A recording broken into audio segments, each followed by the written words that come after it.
ఈ ఏడాది థియేటర్లలో విడుదల కానున్న పుష్ప 2 సినిమాపై ఆకాశమే హద్దుగా అంచనాలు పెరుగుతున్నాయి.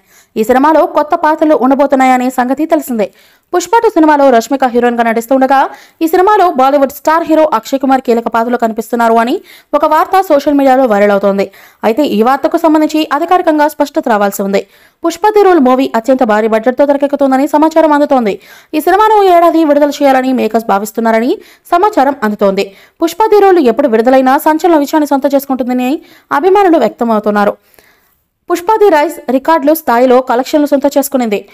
పుష్ప ది రూల్ అంతకు మించి కలెక్షన్లు సొంతం చేసుకోవడంతో పాటు అన్ని వర్గాల ప్రేక్షకులను మెప్పించాలని ఫ్యాన్స్ కోరుకుంటూ ఉన్నారు. పుష్ప ది రూల్ సినిమాలో స్పెషల్ సాంగ్ ఉంటుందని ఊర్వశి రౌతల ఈ స్పెషల్ సాంగ్ లో కనిపిస్తారు అని సమాచారం అందుతోంది. పుష్ప ది రూల్ సినిమా కలెక్షన్ల పరంగా సరికొత్త రికార్డులను క్రియేట్ చేయాలని ఫ్యాన్స్ భావిస్తున్నారు. పుష్ప ది రైస్ బాలీవుడ్ లో అంచనాలను మించి సక్సెస్ సాధించింది. పుష్ప ది రూల్ కూడా అదే మ్యాజిక్ ను రిపీట్ చేస్తుందని కామెంట్లు వినిపిస్తున్నాయి. పుష్ప ది రూల్ సినిమాలో అన్ని వర్గాల ప్రేక్షకులను మెప్పించే అంశాలు ఉన్నాయని బోగట. బన్నీ కెరియర్ పరంగా అంతకు మించి ఎదగాలని, నంబర్ 1 హీరో స్టేటస్ ను సొంతం చేసుకోవాలని అభిమానులు భావిస్తూ ఉన్నారు. భవిష్యత్తు ప్రాజెక్టులతో బన్నీ క్రేజ్ రెట్టింపు కావడం ఖాయమని ఫ్యాన్స్ చెబుతూ ఉన్నారు. ఈ మూవీపై మీ అభిప్రాయాన్ని కామెంట్ బాక్స్లో తెలియజేయండి. ఈ వీడియో మీకు నచ్చితే లైక్ చేయండి, షేర్ చేయండి, కామెంట్ చేయండి. మరిన్ని అప్డేట్స్ కోసం మన ఛానల్ని సబ్స్క్రైబ్ చేయండి. అలాగే పక్కనే ఉన్న గంట సింబల్ని గట్టిగా టంగ్ టంగ్ అని కొట్టేసేయండి.